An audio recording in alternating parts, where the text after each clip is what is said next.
સાવરકુંડલા શહેરમાં પોલીસ બંદોબસ્ત સાથે ડિમોલિશન હાથ ધરાયું। સાવરકુંડલા નગરપાલિકા તેમજ આરએનબી દ્વારા સાવરકુંડલા શહેરમાં લોકો દ્વારા કરાયેલ ગેરકાયદેસર દબાણ દૂર કરવામાં આવ્યું હતું। સાવરકુંડલા શહેરના મુખ્ય રોડ વિસ્તાર જેસર રોડ, નાવલી બજાર, Hathsi road, Mahuva road, Amreli road સહિતના તથા વિસ્તારમાં દબાણ દૂર કરાયું હતું। પોલીસના ચુસ્ત બંદોબસ્ત સાથે ડિમોલિશન હાથ ધરવામાં આવ્યું હતું।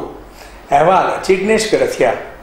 સાવરકુંડલા વિસ્તારના જે મુખ્ય રસ્તા છે એમાં ટ્રાફિકની સમસ્યા બહુ થતી હતી।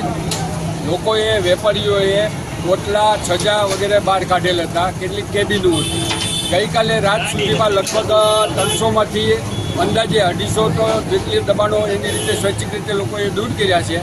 અત્યારે જે બાકી દબાણ રહી ગયેલા છે એમાં ખાસ કરીને ઓટલા હોય, છજા બહાર કાઢેલા હોય એ અત્યારે દબાણની હટાવવાની કાર્યવાહી ત્રણેય રોડ, મુખ્ય 3 રોડ ઉપર હટાવવાની શાંતિથી ચાલી રહી છે।